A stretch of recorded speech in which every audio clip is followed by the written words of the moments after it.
Hey everyone, welcome to episode 2 of A Laugh and a Smile. Today's guest is Maggie. I really hope you enjoy it. Hey Hi, Maggie, how you doing? doing fine. I had to work on my lighting situation to get this glow here today. My apartment has no overhead lighting except for in my kitchen and in one hallway that I'm never in. So when I moved in here, I had to buy a lot of lamps. They don't tend to be in the right places for optimal zoom lighting. Luckily, I can open my blinds and then it's a little bit better. Same here. I just opened the blinds. Yeah, well, because the overhead lighting in the Brockton apartments has got to be doing nothing for your skin. So I feel that. Yeah, just a lot of it. All right. So this is episode 2 of A Laugh and a Smile. Our guest is Maggie. Maggie, do you want to introduce yourself? Sure. So my name is Maggie Roop. I use she, her pronouns. I work in the Johnston Center for Integrative Studies. Technically, my title is resident director and alumni and admissions coordinator. That's a It's mouthful. very long, um, but I don't tend to use my full title because I don't think that it speaks to what I have crafted my job to be. So when I think about my job, I think about it in four parts, right?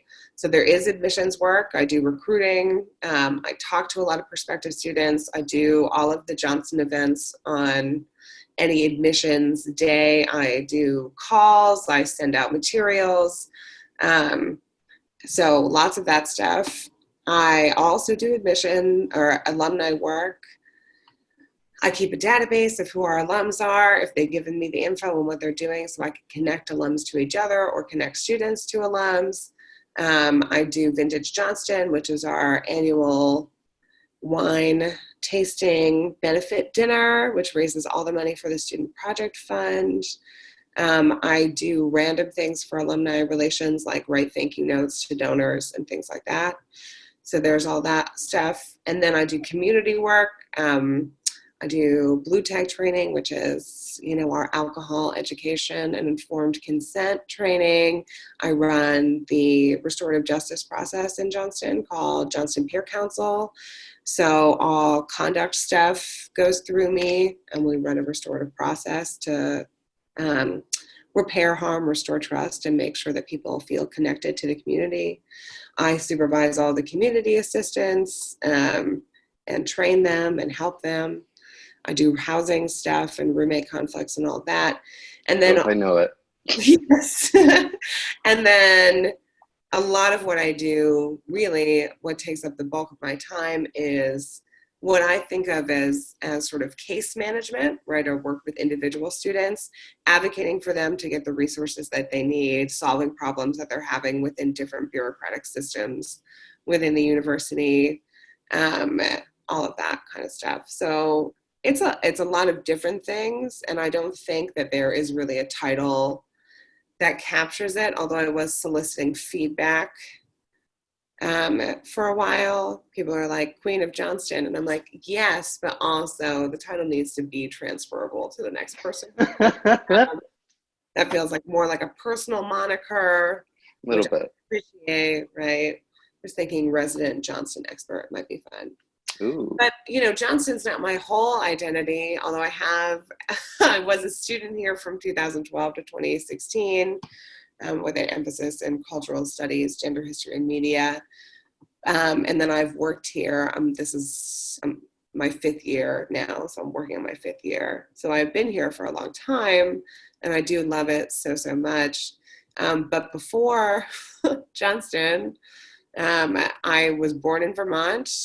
Um, Which is in Virginia. Hilarious joke. No, I'm not joking. In the Union.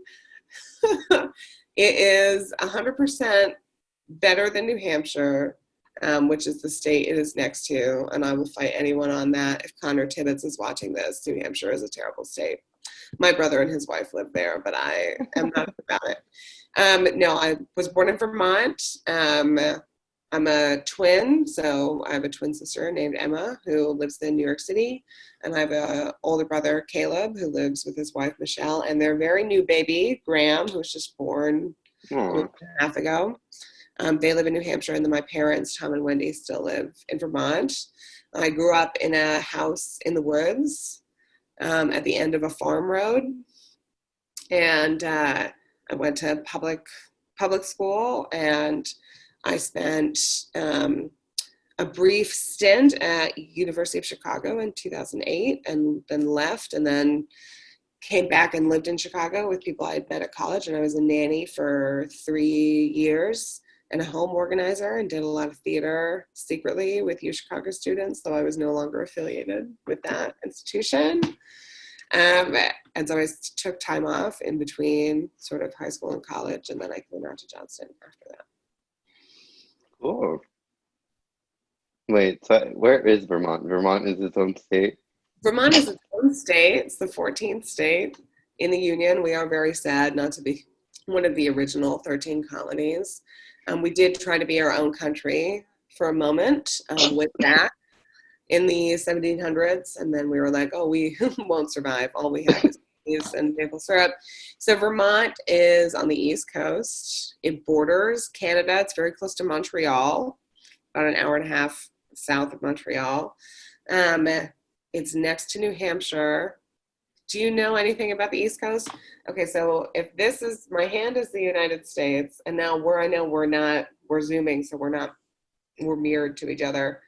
But let's say this is Maine, which is the furthest east, right? So this is the top northeast point of the United States is Maine, right? Then New Hampshire, and then Vermont. New York State is right here. Okay, I see. Rhode Island, New Jersey, all of that. Good to know. Good to know. One, I can like screen share you a map, and we could see where it is. I kind of got it. Yeah, it's famous for Ben & Jerry's, obviously, the ice cream brand. I know that one. Started in Vermont as a pop-up shop. Eventually turned into one of the only good capitalist corporations that exist, in my opinion. Because ice cream is everything. Well, they have been like really invested in sort of the anti-racist movement for a long time. So like when Ben & Jerry's posts something about, Black Lives Matter, it doesn't feel performative because they're always doing the work. They don't just pop up when people are like, oh, right, race exists, let's talk about it. Yeah. They feel genuine to me. So I appreciate being from a state, right, that houses that company. Obviously, Bernie Sanders is a Vermont senator. He was born in New York, born in Brooklyn, but lived in Vermont for a number of years, was mayor of Burlington, which is our biggest city. It's about the size of Redlands. People are always like, there's nothing to do in Redlands. It's so boring here. And I'm like, you have 2 movie theaters. You have stores downtown. There's like a Citrus Plaza. You have a Target. What are you talking about? Like, this is like a hot city. There's a theater, it's very exciting. There's lots to do. It has definitely so many more stoplights than the town I grew up in, which had one stoplight. They don't really do anything. The stop signs in Redlands. Well, the stop signs, everybody rolls through. The stoplights, people tend to stop if they're at a red light, unless it was from yellow to red, and they were like, I'm just going to go for it, right? Yeah. The speed up for yellow as opposed to caution, right? This light is about to be red. But they, in my town, Milton, Vermont, when I was growing up, we had one stoplight that turned off at 8:30 p.m. and just blinked yellow because it was at the intersection of where you turned into the one grocery store. So that was like the high traffic area in town that were required. The grocery store. Yeah, you know. Yeah. Grocery store. Also, the post office was right next to the grocery store. Very important, right? And then the funeral home was just right. Right next to the cemetery. There wasn't a cemetery by the funeral home. They were more spread out in Interesting. town. Typically, they're not right next to each other. It's different than like a church, right? Which tends to have churches and cemeteries tend to be more attached than funeral homes and cemeteries. Plus, if you had the cemetery right by the funeral home, then how would you get to have the experience of putting a casket in a hearse and driving it to where it was going to be buried? A hearse? Is that the car that carries the coffin? Yes, it's the type of vehicle. It has that long back. Yeah. Almost like a limo, but not. Like a limo, but for a different kind of ride. Yeah. A limo for the dead, you might say. I like that. Yeah, I'm sure that's their brand. That's how they sell them. Oh boy. Well, I love the start of this conversation. Let's see. Honestly, this whole first interaction has been really funny. So I don't think I need to ask the first question of what's something funny that happened today. Oh, yeah. Well, you know, everything is funny if you put the right spin on it. Comedy is all about wordplay and timing. Well, it's about a lot of things, but those are two things that are especially important. So you can pretty much make anything funny if you're working at it from the right angle. But always what's funny is when I get phone calls early in the morning before I have officially decided to leave my bed. And I wear a night guard to protect my teeth from the constant grinding of an anxious jaw. And so if I get a phone call that wakes me up, you know, I'll answer it right away, but I'll still have my night guard in. And so then I have like a bit of sounds like I have a bit of a lisp or like a speech impediment. Yeah. And then I need to remember to take it out while I'm talking, and then you can audibly tell that there's been a change in my voice, which I think is hilarious. It happens to me, you know, if I get called late at night as well, or like in the middle of the night, which doesn't happen too often, but does happen. I'm the only person I know under the age of 40 who keeps their ringer on high at all times. At all times? I mean, okay, it's my phone is right next to me right now, and it's not on out of respect for this beautiful moment that we're sharing. I don't want to get a phone call in the middle of it. But I keep it on all the time in the day when I'm sleeping, because there are just certain phone calls that I wouldn't want to miss. And because typically, right, I don't live alone in this dorm building built for 100, like I have students here. If there is ever any kind of emergency or somebody needed something, you know, I tell people like I have 200 children, like I can't leave my ringer off. I need to have my ringer on. And it's always true. Plus, I'm definitely one of those people who like will put my phone down somewhere and then forget where it is. So I like to have the ability to call it or hear it do something so that I can find it. Or like when I lived with Julie Townsend, who's a faculty member in Johnston, and her husband Nicholas and their two kids, Milo and Miranda, for 2 years in between graduating from Johnston and getting the resident director job, which came with an apartment. The kids really enjoyed hiding my phone different places in the house, so I need to have the ringer on so that I can find it, touch the box or whatever. Has anyone in Johnston hidden your phone? No one in Johnston has hidden my phone, which is very kind. It is the one thing that separates them from Milo and Miranda, who are 9. With Johnston, you never know. Otherwise, they all have a lot in common. Oh boy. Speaking of phones though, I've been watching this documentary. I don't know if you've heard of it. A Social Dilemma on Netflix.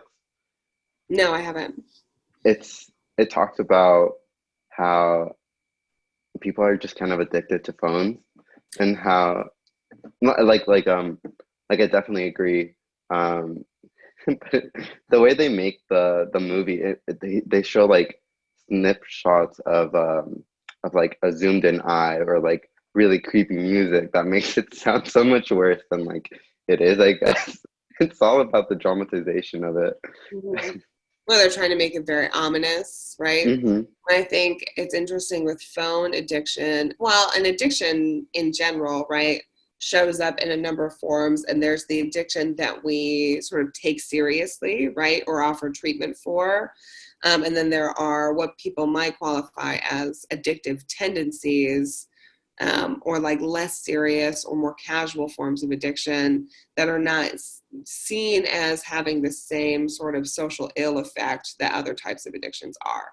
And obviously, you know, addiction and the way that we think about it and the morals that we have around it as a society are constructed. And it definitely cuts across race and class lines first.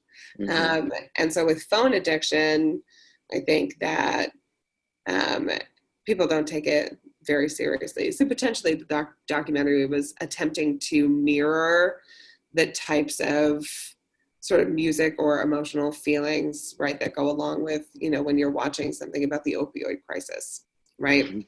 Yeah. Uh, Even though, I mean, I would say it's going to be interesting in, you know, 100 years when people look back at sort of this 20-year period, the influx and explosion of sort of smartphone technology, and the ways in which it shaped society. I don't think that it necessarily has like altered society beyond recognition. I tend to believe that things, like the through line of things for humanity stays the same, and they manifest in different ways or around different objects. It's like, you know, the fact that we have Instagram now didn't create beauty standards, right? Because magazines existed before that, in television, all different types of visualization and societal control around norms and bodies. Yeah. But it is a different way that that is manifesting, right? Which we Hmm. have to learn to deal with. But yeah, I would say I'm totally addicted to my phone. Like Me in too. a casual sense. Now that I've given you some like very academic heavy language about addiction and how we should frame it, I am so like totally addicted to my phone. Like I just can't put it down. It's so, I'm just like blah blah blah all day. I'll spend like, my favorite thing to do on the weekends is wake up late and then stay in bed for 2 hours just scrolling on my phone. Oh, it's so enjoyable. It like makes me feel like I have all the time in the world. I don't even read articles. I just read headlines.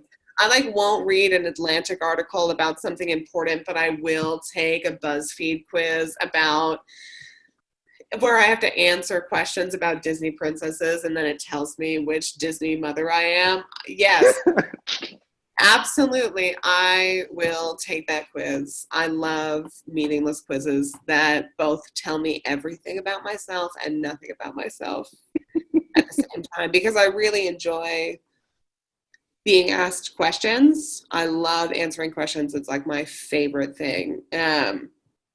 Even when they're challenging and in all contexts. I've never been a question that I didn't want to at least try to answer, even if I didn't know what I was saying. Um, but I also love talking about myself and knowing about myself. So it's a tight combo. I'm a big fan of the BuzzFeed quiz. Okay, I have a question then. Mm-hmm. Which Disney mom are you? And I was Tiana's mom from Princess and the Frog. Oh yeah, yeah, yeah.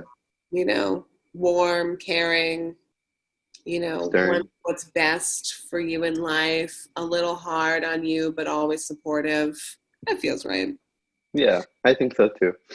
And I just watched that movie for the first time like 3 months ago. I'd never seen it before, Princess and the Frog. Really? Yeah. You know, I don't always catch all of the Disney stuff right away. Hmm. It just depends. But somebody put Disney Plus onto my television. So I was like, watch this, know about it. But I was just talking to somebody about Disney last night, and I think that it's so fascinating, like the way in which Disney as a sort of brand, let's say, or a collection of art that has been put out into the world is so insidious. It's everywhere. Insidious makes it sound kind of sinister, but a little bit it is. Just the breadth of it and how important those stories and those characters are to people, like in a way that is, that I cannot connect to, that seems very deep and like super important to their worldview, how they understand themselves, right? Their perspective on themselves. Adults who go to Disneyland are a mystery to me. I know some of them and love some of them, and I still don't understand that aspect, but it makes them happy, and I'm all for that. And then I think about the art that Disney produces, obviously not all of it, but particularly in recent years, right? And the ideals that art is portraying, right, or what it's illustrating to us about humanity is typically very good, right? Mm-hmm. And the things that we want to be attached to in a sentimental way, right? Love, honor, bravery, acceptance, right? A nuanced take on mental health, if we're thinking about Inside Out, right? Mm-hmm. Never giving up on your dreams, persistence, all these things that are good, right? And then I think about the corporation of Disney and the fact that it owns everything and makes billions of dollars every year, beyond we can't even comprehend how much money Disney makes. And so the corporation and the people at the top, they don't have the values that the art is laying out for us. They don't hold those values. And we know that capitalism can't hold those values, right?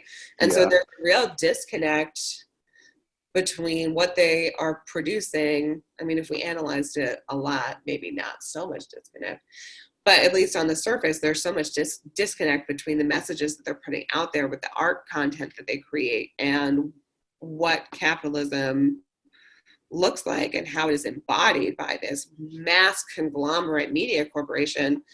And I think it's fascinating that people, can have that disconnect. I think we all do with living in a capitalist society. We all do it. But I think for Disney, it seems much more crystallized for me and very extreme. And so I was thinking about that last night as well. Yeah, there's a very business-centered aspect that's a totally different part of it, of Disney. And then there's the artistic, expressionate version of Disney, which are very much seen as separate.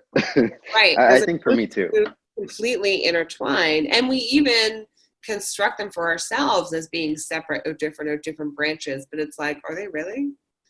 When you're that attached, like how attached are you? I mean, this is definitely a question of our age. And I think it comes up both in, right, can a brand be for social good when it's attached to a capitalist system, right?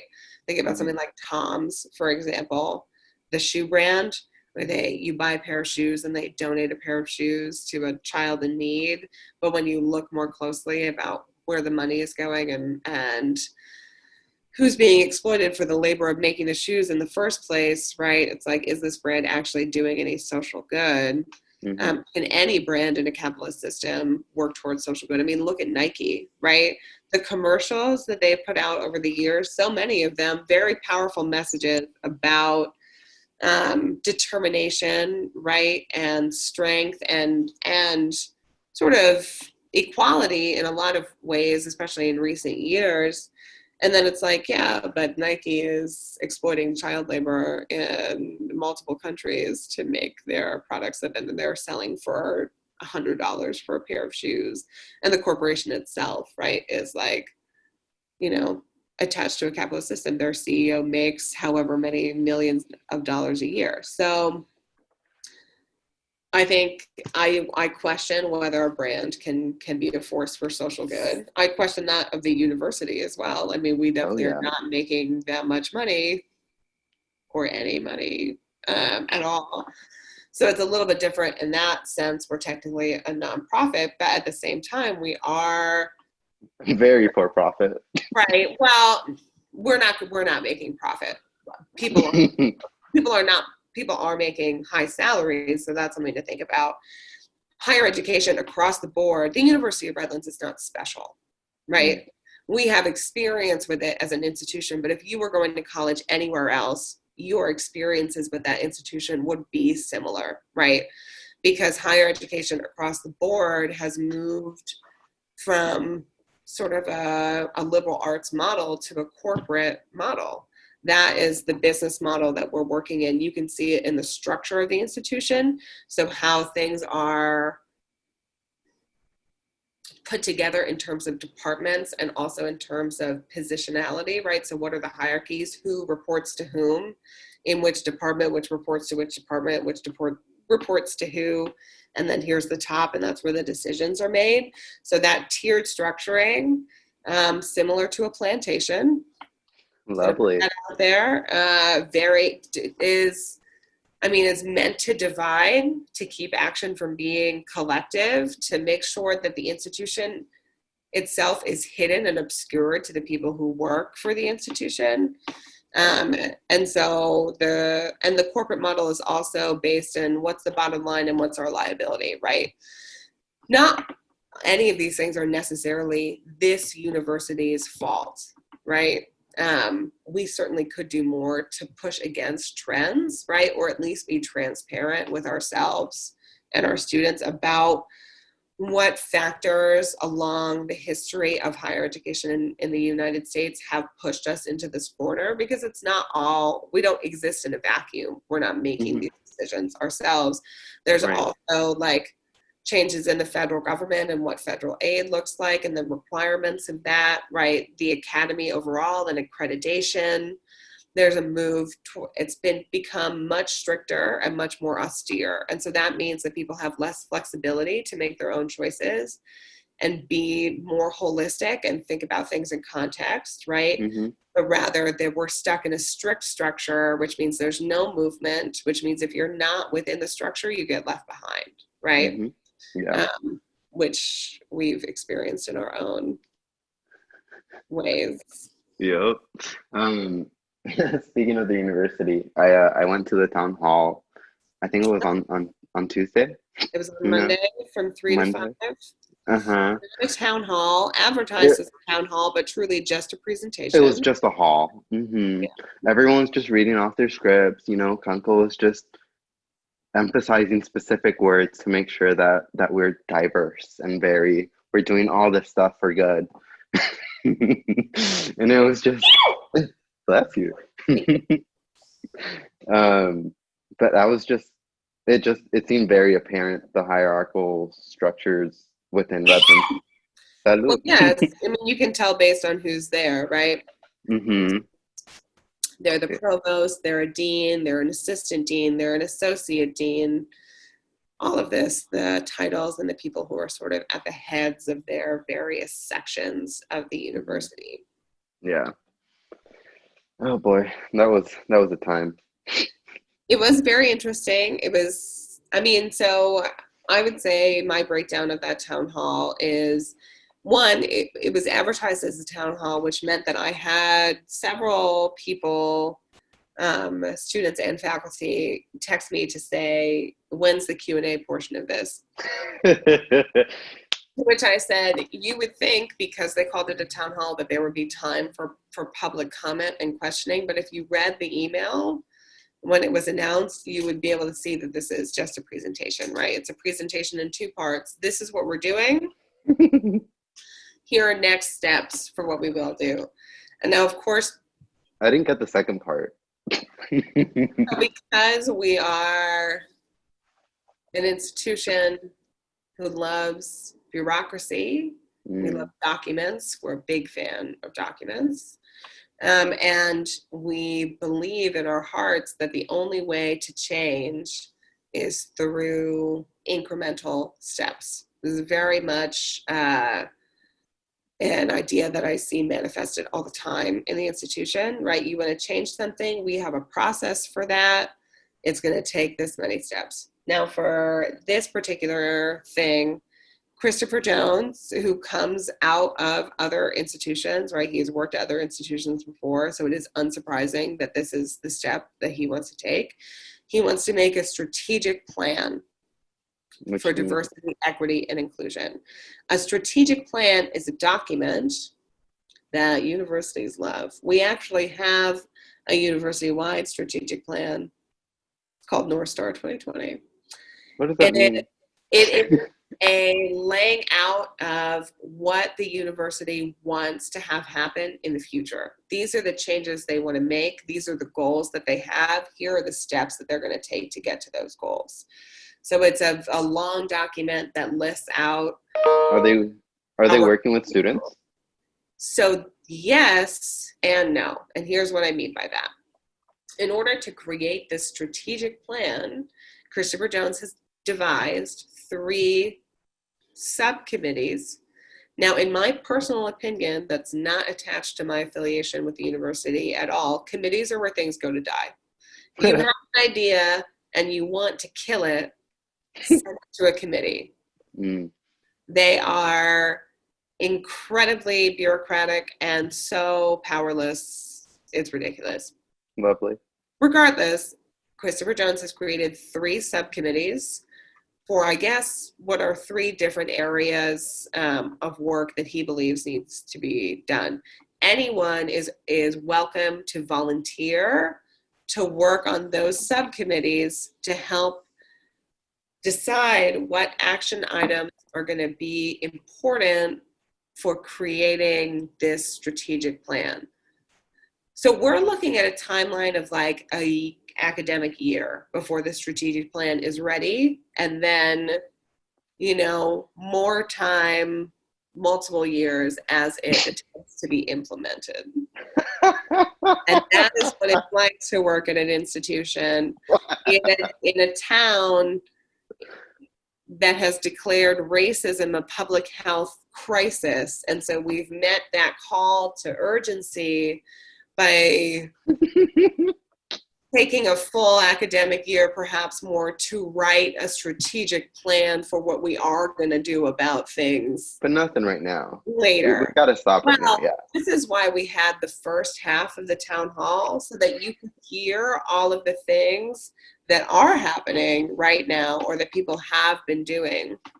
And now, for me, the question of equity and diversity and inclusion is not one of diversity, equity, and inclusion. Well, it's not one like, what are we going to do? What programs can we have, right? Yeah. What trainings will we have? What dialogues will we have? We do also love to have a dialogue so much. Hold on. Somebody tried to call me. I'm in a meeting. But is more about, hold on, I'm looking at my own face twice. Here we go. Okay. It's more about an entire restructuring of the universities, how we are organized, our departments, the hierarchies and leadership. It's about pay equity across departments, right? Is that why the university cut CDI's funding in half? I mean, I would say no. No, it's circumstantial because of COVID, I guess. For sure. I mean, lots of cuts, many places. Now, if we were to do a breakdown of what things got cut, who got furloughed, who got laid off, you could probably start to draw conclusions about what the university is currently valuing, right? And what they believe is important. I believe that Ralph Kunzel and I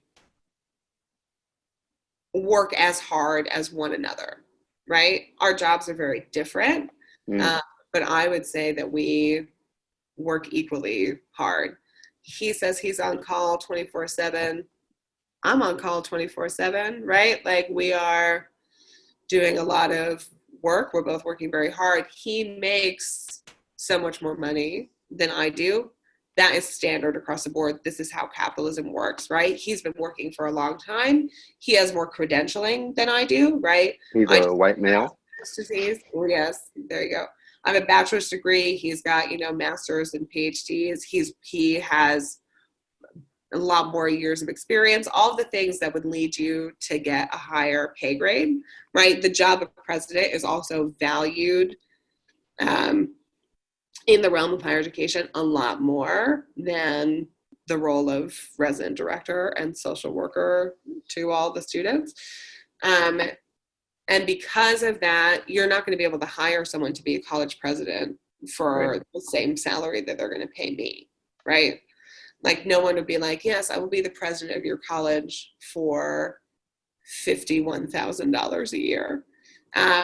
So I think that for me, in order to really sort of do good work in diversity and inclusion and equity, it's about changing the way that we structure our entire university. And also removing sort of the punitive systems that we currently have for students in terms of being able to access resources, but also that we're really strict around the bureaucratic processes within the academic side of the college as well, right? It's not just student affairs. People rag on student affairs all the time. It's about the fact that, like, if you didn't show up to the first week of classes this semester, your professors could just drop you from the classes. Yeah. They didn't have to call you first. Nobody had to tell you. You just got dropped. Now, from a bureaucratic standpoint, we had a lot of classes with wait lists. We know that students like to shop around in the first couple of weeks in the semester. Do I like this class? Am I going to stick with it? Maybe I had to add this class because this other class wasn't open, but now that class is open, so I'm going to add that class and I'm going to drop this class. There's a lot of movement that happens, and you want to be able to free up spaces so that that movement can occur. So if you have someone who doesn't come to your class in the first week, they probably don't want to be in the class, you think, so you'll just drop them. It's easy. You don't have to wait for them to say anything, and then you can free up that movement. It's more efficient, right? It gives professors autonomy. But the reasons why a student might have missed a class just run the gamut. There are so many circumstances that could have happened that would have prevented a student from attending class and also prevented them from communicating that with a faculty member. And I find that typically the students who are impacted the most by that policy are students who are first gen, low income students of color, right? And then when you get dropped from a class, or say you missed all of your classes in that first week, then you're dropped from all your classes. Now you don't have aid because you're under-enrolled. Now you have to re-enroll and add a bunch of classes. You have to get faculty members to talk to you. It's an incredibly long and bureaucratic process. And the whole time you're falling more and more behind in school. So you have just created, through that blanket policy, which you see as efficient, right, from the registrarial or dean's office perspective, you've created a policy that will work fine for most people, but will negatively impact our most vulnerable students. Right. The same thing is true of the policy from residence life and housing, where if a student comes to move in the first day of school, back when we were living on campus, but they have a hold on their account from Student Financial Services because they haven't fully paid their bill, right? We don't let them move in. Instead, we send them to the Student Financial Aid Office, and they have to talk to somebody and work it out. Now, from a residence life and housing standpoint, it's like, well, they can't live on campus if they have a hold on their account. They have to pay their bill. And this is one of the ways in which we make sure that people are talking to Student Financial Services and that they're solving their problems. To which I say, interesting that you feel like you need a punitive measure to help students find out more about their financial aid circumstances. Instead, all of us should be calling our students over the summer and talking and working with student financial services to see who has a hold on their account, and then speaking with that student and their families to solve that problem before they even get to campus. And if for whatever reason we're not able to talk to them before they get to campus, when they arrive, if they have a hold on their account, instead of sending them away in front of their peers, right, to go talk to financial aid, which most students, particularly students who are low income, are scared to do, right? Because money is terrifying.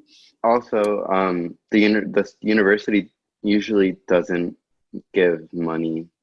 At least, I mean, like, I guess I never actually went to student financial services, but I know the first week, my freshman year, I had to buy books, and there was like $100 book for psychology or something like that, and I went to, I think, CDI for the book lending program. Sorry. And they didn't have my name under first gen or low income. They were like, "Oh, your family makes too much money." My dad works 2 jobs. My mom stays at home with the kids, sick kids at home. Yeah. And I felt like I had done everything like during the FAFSA financial aid process beforehand. Right. So I was like, okay, well, of course, this school isn't going to give me more money for books because I've already received my financial packet. And I don't know, I felt very intimidated back then by a predominantly white institution that I would be not given money, I guess. Sure, that they were going to be like, no, we've done everything for you. And, to go and then have to explain so much of getting money or getting resources is like, tell me about your trauma. Tell me all about your trauma. Tell me all about your pain. Why is your life so hard? Prove to me that your life is super hard. And then I am going to just hit you right up with the thing that you need. That's what happened with Brockton. Yeah, it's super shitty. And I really hate that we do that. And we feel like we have such a scarcity of resources, which is not inaccurate, but also I think that we create that sense even more for ourselves. If we need to find more things, we'll find more things. Why is it that we have to have these students who already need more help, right? Re-traumatize themselves in order for us to believe them, to give them the thing that we need, particularly with the apartments when we have so many of them. Right. There didn't need to be that process. And perhaps I'm missing a crucial detail about like the number of students that we can have with COVID regulations in a world of liability where we're consistently worried about being sued, which is not the university's fault, but the fact that the United States is incredibly litigious and we will sue anyone for anything, which I think is part of the capitalist structure in general, is one of the ills of capitalism. Allows us not to be human with one another and have room for mistakes and exceptions and growth, but rather like everything needs to be in a particular way, otherwise we'll get sued. It is one of the worst things about working at a higher ed institution. There is so little room for humanity in so much that we do when it is a job that requires so much humanity that it's terrible. But I think for you, in that instance,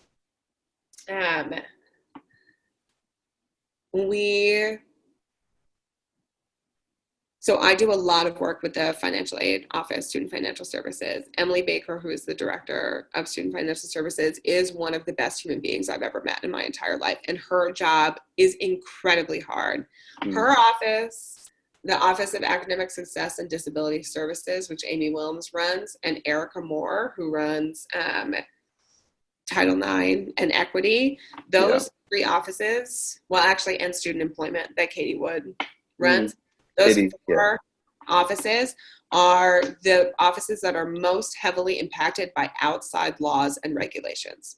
So the people who work in those offices have to do everything that they can to help students within a very tight regulatory system that is outside of their control. Regulatory by state and federal laws. So Title IX is a law. It's based, regulations around how it needs to be applied and what steps need to be taken, right? with academic success and disability services. So the laws around ADA accessibility, right, and what needs to be offered, but also what paperwork people need, right, all of that Amy deals with, and how you get people services, but there are steps they need to go through. That is regulated by an outside agency. With student financial aid, obviously, like, there are limitations to how much money the university has, and certainly Emily needs to work around that, but she also needs to work around all of the laws, the federal laws that get us our federal money. So the Department of Education rules and regulations. Currently, the Department of Education is run by Betsy DeVos. So even though we don't agree with Betsy DeVos and her take on anything that has to do with education, Emily's office is still bound by the rules and regulations that department is set up. And then for Katie, because she does employment stuff, she needs to follow all of the types of paperwork for being employed and paying taxes and getting people paychecks, right? So they have less space to move than the rest of us. But I think with student financial services, most people have no idea what goes on in that office, how it works, all of the different policies and procedures and rules that are in place, all of the different ways to like get money when you need money. I think the office is very intimidating to people. Oh yeah. Why I think it's incredibly important that the people who work at the university, especially who work in helping students, need to understand as much as they possibly can about financial aid.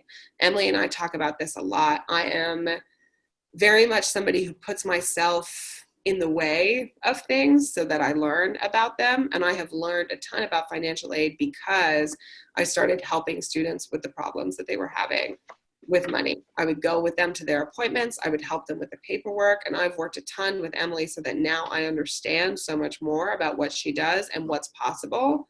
So like if I had known you your freshman year when you were looking for books, one, we would have figured out whether there's anything wrong with your EFC information, which is your estimated family contribution. That is something that the university does not determine. The Department of Education decides what your EFC is based on your FAFSA information, right? Right. But also FAFSA doesn't take in everything. Exactly. It is an imperfect system to get you resources. There is almost always, with students who need sort of extra help with the financial aid office, so not full pay students who are just like, doesn't matter what my FAFSA says, we're just going to pay, right, $64,000, who we need those students in order to keep our business model running, which speaks to the instability of our business model. Right. There are so many things that the FAFSA doesn't take into consideration, and there are ways to explain that through more paperwork to get you more money. So we would have done some work to figure out whether your EFC was wrong, how we could make it different, and then also I would have helped you get extra money for books. So I have a sister right now who's a senior in high school, and she's looking at colleges or whether to go to college or go to community college. And well, like we're kind of I've been trying to help her out, and I was like, because I feel like she does need to get out of the house because there's 6 of us in there. Supposed to be on her own. And I was like, you do need to experience life outside of home, because I definitely need it too. And so I suggested to her to try to apply to U of R, to the Johnston Center of Integrative Studies. Thank you. Doing my work for me. Yeah, because I know that Johnston and you specifically will help her with like whatever she needs. And where are we? Is she first gen, kind of? Yeah, even if you're a sibling, she's still considered first gen. So like, I wonder if the school will take into consideration that I am also paying tuition, and we can barely even afford that, and her coming to school, like paying another tuition amount, like I wonder if the school will help. So this is a good question, and the answer is the school will take I mean, like on your forms when you fill out your FAFSA, like you can indicate, right, that you are in school, and they can see that, and the university can see that. And so that is taken into consideration. Will her financial aid package be that much different than yours? Probably not. Will she be eligible for probably her federal subsidized and unsubsidized loans? Yes. A Redlands loan, probably. Parent Plus, maybe. University grant, yes. If she's a Cal Grant recipient, that is going to be the clincher. If she, depending on whether she's a Cal Grant A or Cal Grant B, she'll get a lot more money from the university if that's true. What's the difference between Cal Grant A and Cal Grant B? It has to do with income and asset ceilings. So how much do you make, and are you above or below, right? And then you get a little bit more or a little bit less money from the Cal Grant. I see. Yeah. So it just depends. And there's paperwork for that too. We love paperwork. We're all about documents. Please tell us everything about you, and then we'll give you what you need. And that's not just the university. That is across the board bureaucracy. That's how it functions, right? And sometimes it is helpful. Oftentimes it is challenging. And it's particularly difficult for it to be really legible to people who are not within that bureaucratic system. And so there are a lot of things that people don't understand, and that makes them intimidating.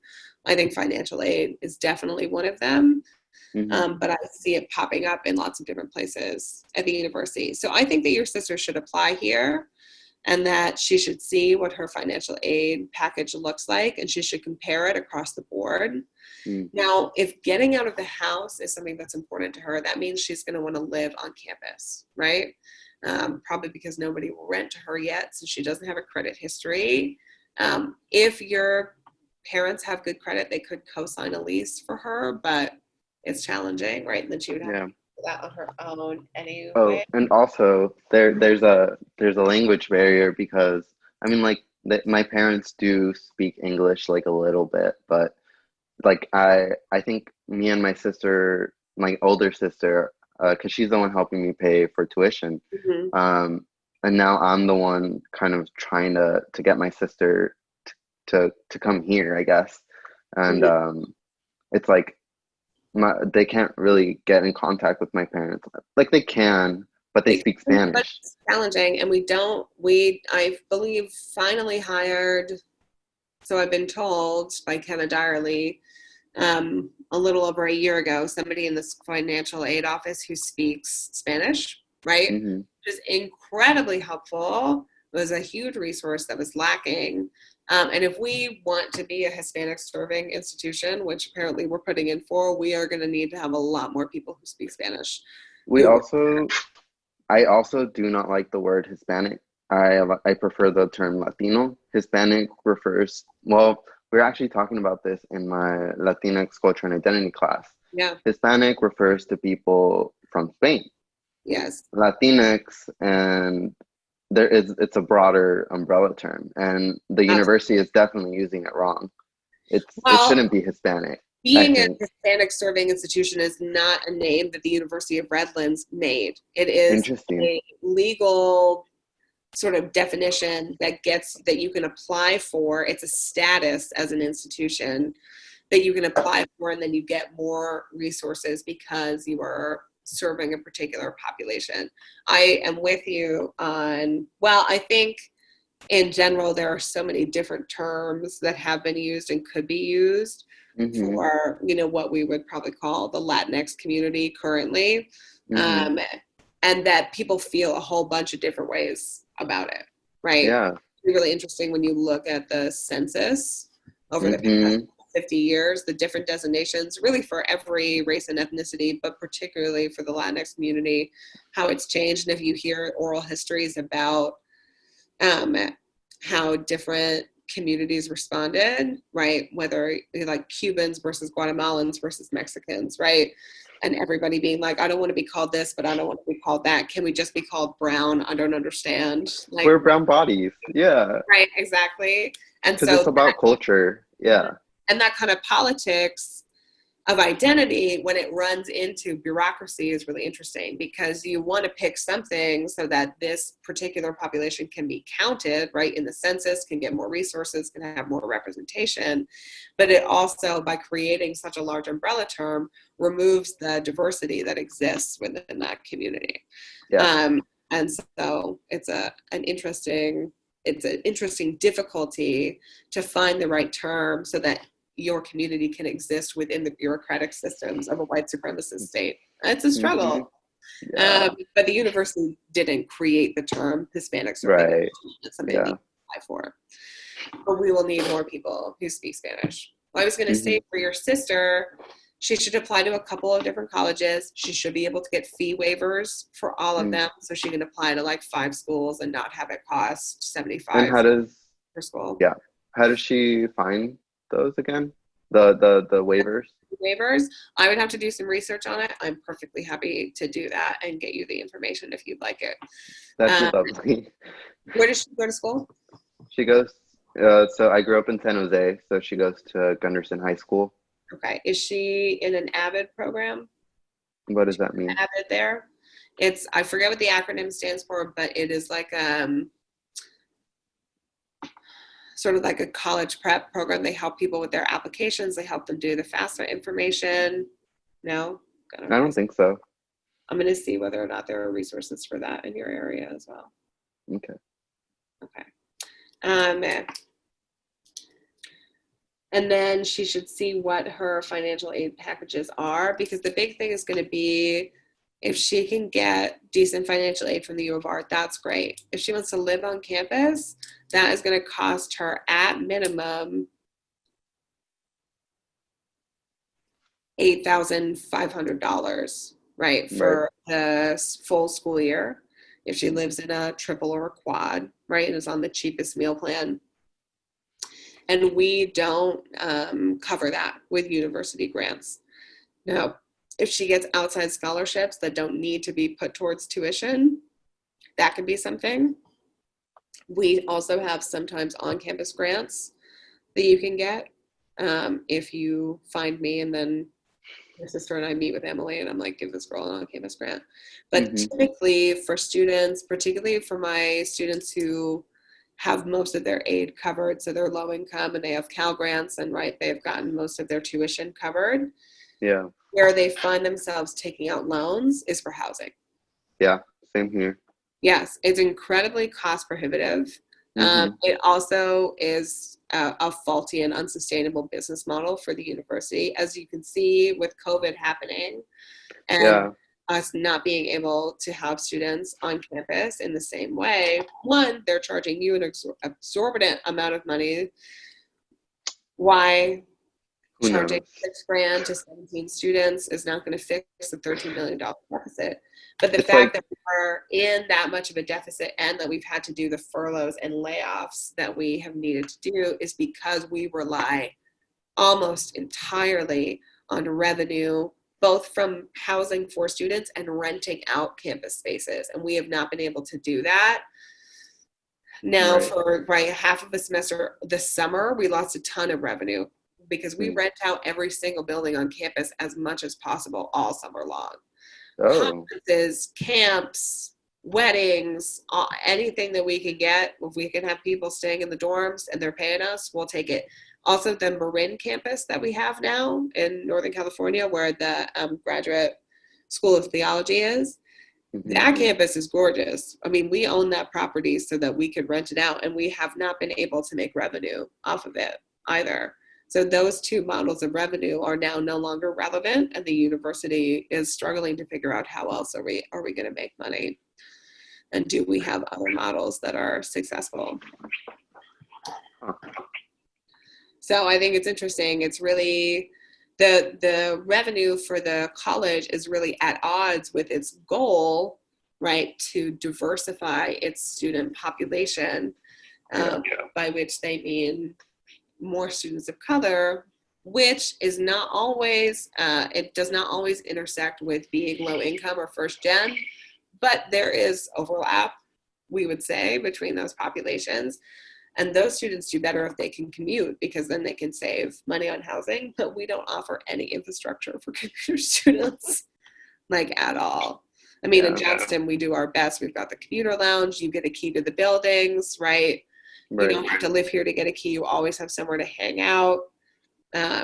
We make events that are for you, all of that stuff. But it is still incredibly hard to feel like you fit in a undergraduate population where the residential college experience is still at the center. And so unless we find a way to move away both from that like philosophy and also from that revenue stream, we're not going to be able to move forward with having a different, more diverse student population. We're kind of at a crossroads, huh? Yeah, absolutely. And I think higher ed institutions, colleges and universities across the board are at a crossroads. I don't think the University of Redlands is special in this way. I think that we struggle with the exact same things that all colleges and universities struggle with. I think that we are particular about some things, or certainly like the people you interact with here, right, are particular. But in a lot of ways, I think every day, like if I worked at another college, the same stuff would be happening. If you attended another university, it would be a similar experience, right, for the most part. So yeah, it's something that we have to deal with on a sort of national level and across the board. It's like, yes, I want to fix our problems and let's try some things out and see how we do, but we need to be talking to other institutions about what we all need to be doing. And we need to be fighting sort of on a federal level for a Department of Education that is not run by Betsy DeVos and has a different philosophy, and also work towards changing tax laws so that we can eventually have free higher education and free housing and free healthcare. What is her philosophy? Betsy DeVos? Betsy DeVos is a very, very rich white woman who believes in school choice, which means that she supports charter and private schools rather than wanting to invest in public education, right? Which is where mostly low-income students are. Yep, exactly. And so there's that. She is definitely against provisions for Title IX, and she really wants universities to be doing things exactly the way that she says they should be doing them in order for them to receive their financial aid funding. So for example, Princeton University just put out a statement that they were, committed to anti-racist work and that they recognize the way in which their institution is racist. It was totally true. Princeton was built by slaves, etc. Right? Mm-hmm. So they're acknowledging that history and the fact that they need to do better and they want to be committed to anti-racist work. And now they're being investigated by the Department of Education for being racist, right? And so Betsy DeVos is using her branch of the government, her government agency, to penalize a university for saying that systemic and institutional racism is real. Oh, lovely. She's not affiliated with the school, though. No. She is the head of Department of Education. Exactly. And so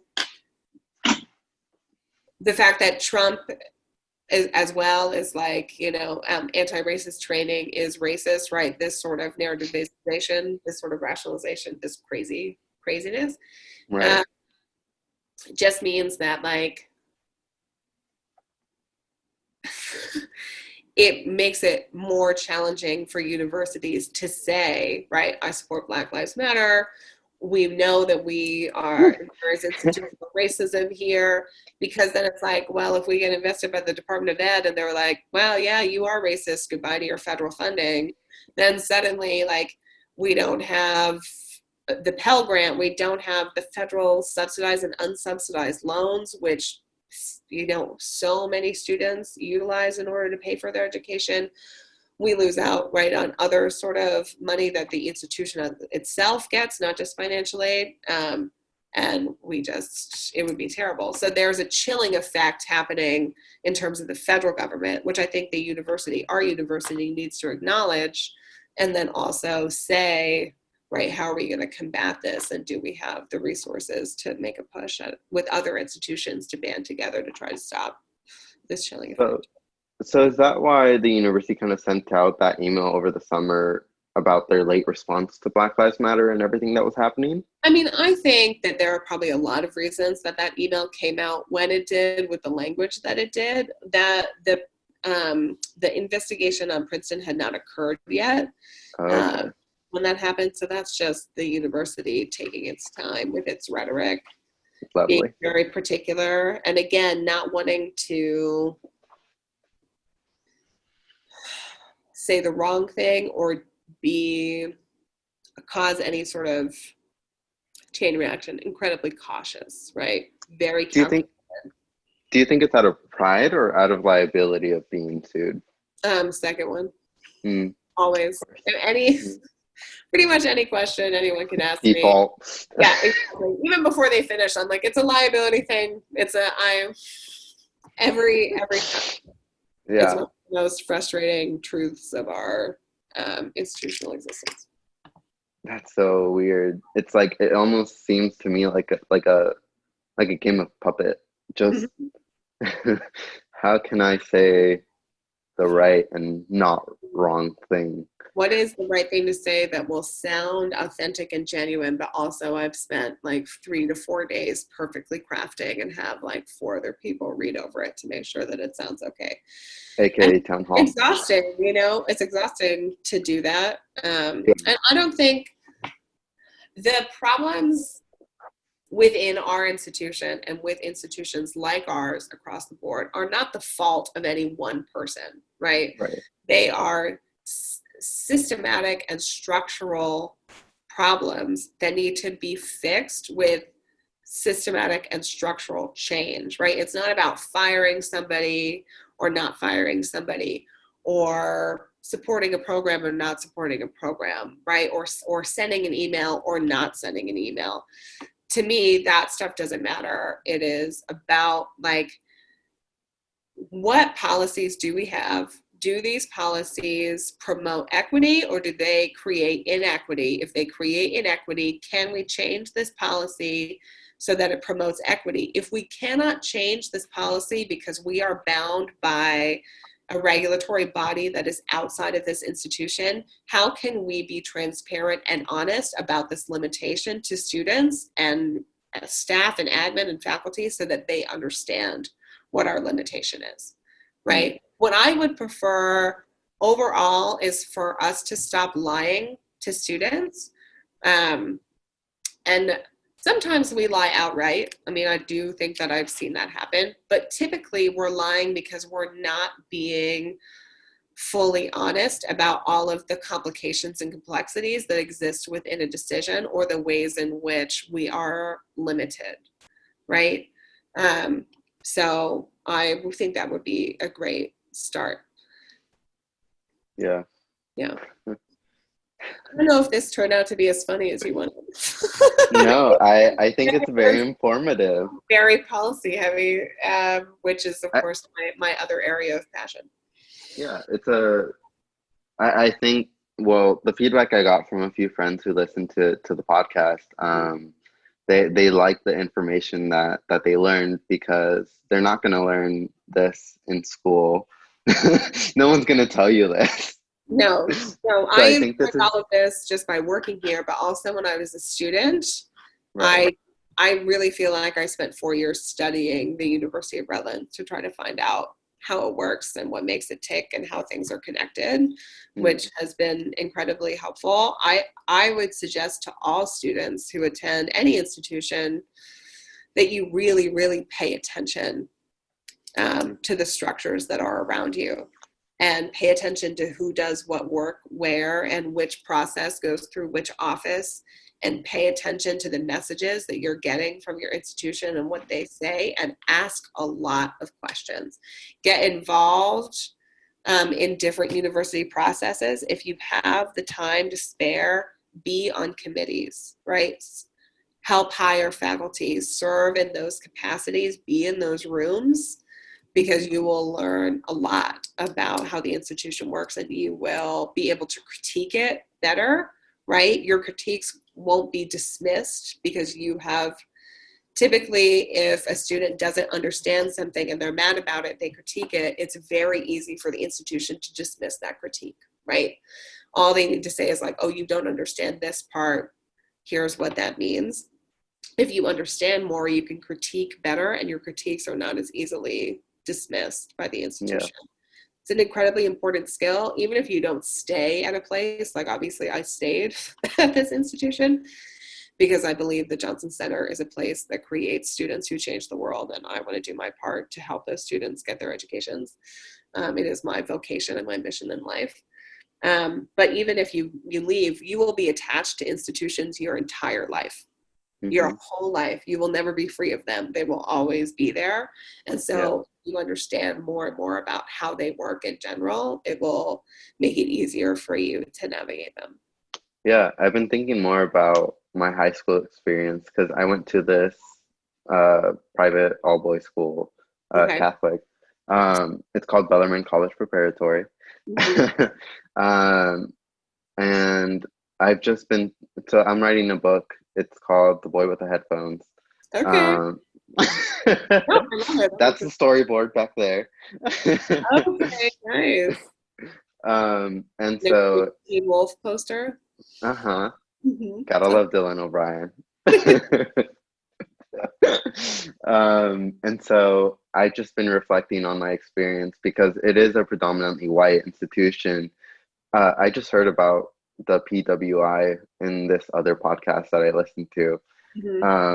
And so I've just been thinking about how, like, yes, the school did help me out, but the school also didn't really help integrate students into like being comfortable with their white peers, because I came from a predominantly Latino middle school.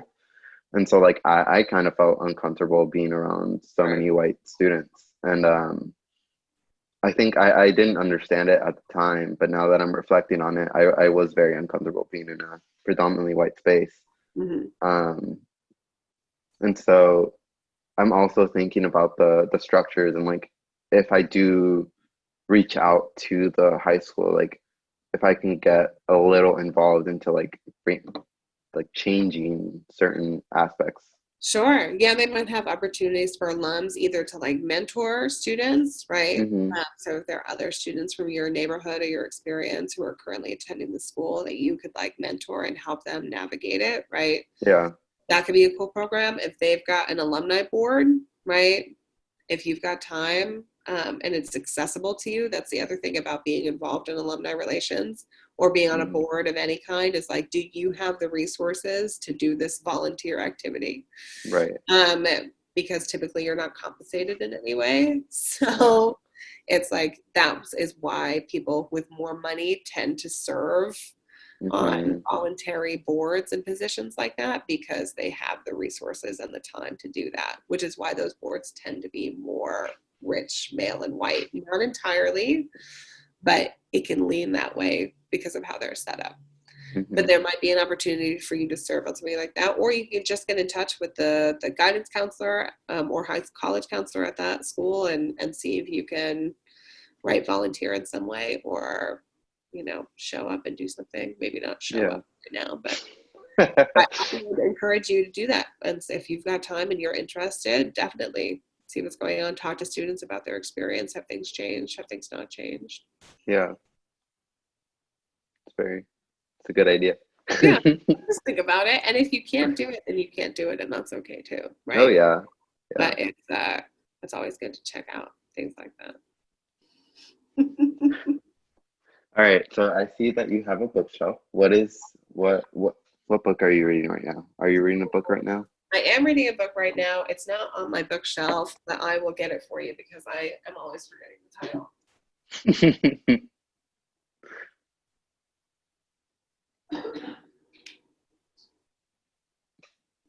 All right, so I'm currently reading something called The Secret Commonwealth, The Book of Dust, Volume 2.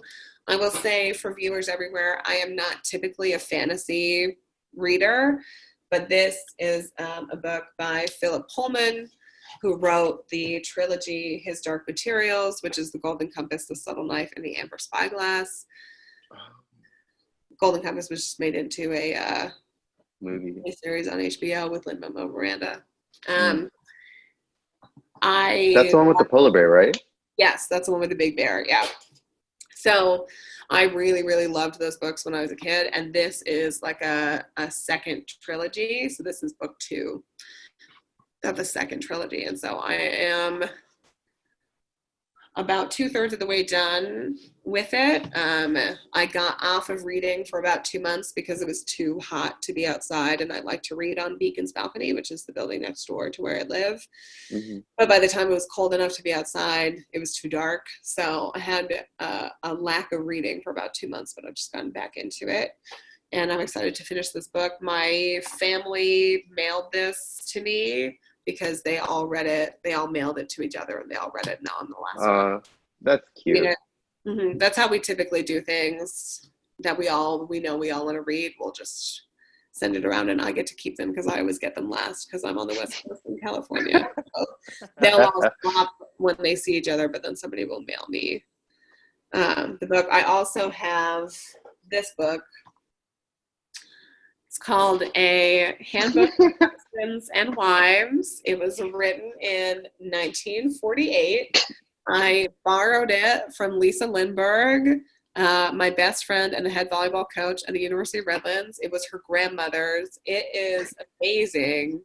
I have really, really enjoyed reading this one so far. Is it written by a woman?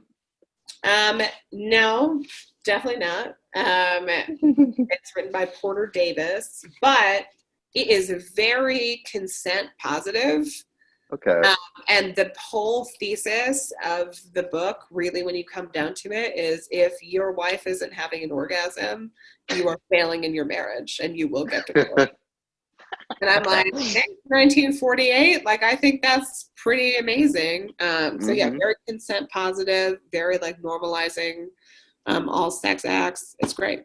I'm a big fan, but it's definitely written in a 1950s style. So that's really interesting to have, what I see as a progressive value that people still struggle with, being so, endorsed, but also with language that is from a much more conservative era. So yeah, it's a fascinating read. So those are the 2 things that I'm reading right now. But my favorite thing to do when I go to anyone's house is look at their bookshelves. I think it tells you everything that you need to know about somebody. Right? Yeah, I agree. I have a little one in front of me, and then I have a shelf of books right there.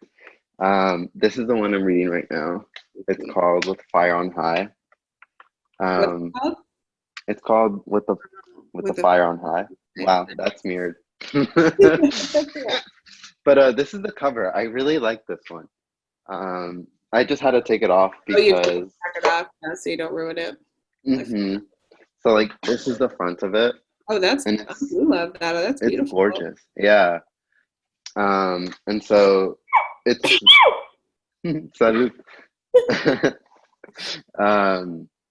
so the story is of an Afro-Latina who's pregnant.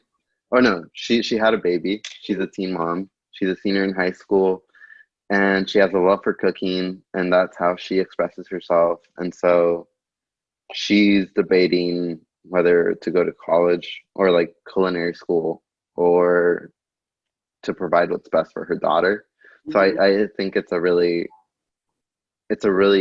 unique perspective that not a lot of people have. You don't get to see that very often. And the cover is beautiful. And I'm so glad that you are. Now, are you reading that for fun, or are you reading that for our class? Look at you reading for fun in college. I love that for you. So few of us read for fun. Well, especially in college, but even me, I like struggle with it. It was like one of the biggest changes for quarantine was like, now that I live alone and like events aren't happening, but also, students aren't in my apartment all the time. Like I was like, oh, I got time to read. I read so many books in the first, let's say 4 months. I read something like 15 books, which is a ton for me. I read like a book a week. It was crazy. My goal is to read everything that I own before I purchase any new books. This I doesn't. should probably do People sent it to me. that. I get them as gifts. That's just what happens. But before I buy anything else, I want to read everything that I own, which I am. There's work to do, but it's not. I'm close, I would say. The question We've is, got a few more months. yeah, exactly. And the question is, will I read all of my books that I've kept from classes that I took while I was in college? Like, will I read those again? Like, am I really going to read paper knowledge towards a media history of documents? Actually, I probably would read this again because it is so interesting. That book cover. Isn't it great? Yeah. Whoa. It's all about the ways in which documents control our entire lives. From birth to death, your life is in documents, and it's run by documents, and it's regulated by documents. And without documents, you don't exist. That's very true. So, well, yeah, you don't exist in the eyes of the government, I guess. Right, exactly. There's no record of you, and like mm-hmm. Can you exist really in society without documents? What does it mean to not have them, and how are they used? By people in power to control and regulate people without power. What's the book called again? Called Paper Knowledge,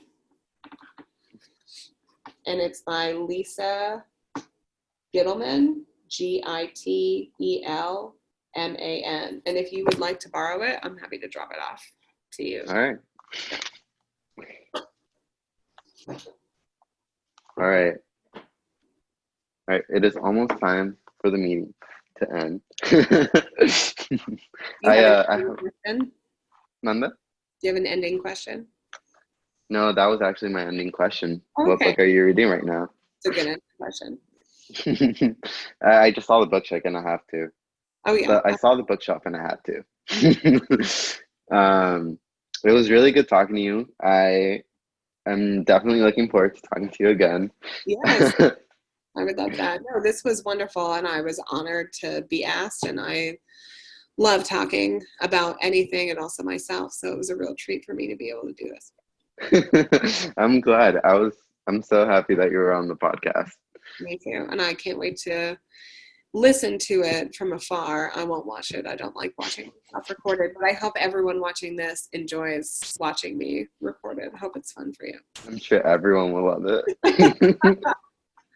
Okay. Well, I hope you have a great rest of your day. All right. Thank you. You too. All right. Talk to you later. Hey everyone, I hope you enjoyed episode 2 of A Laugh and a Smile. Please don't forget to like and subscribe the video. Go ahead and look it up on Spotify too and Apple Podcasts because it's available on there if you're on the go. And I really hope you enjoyed it. Thanks.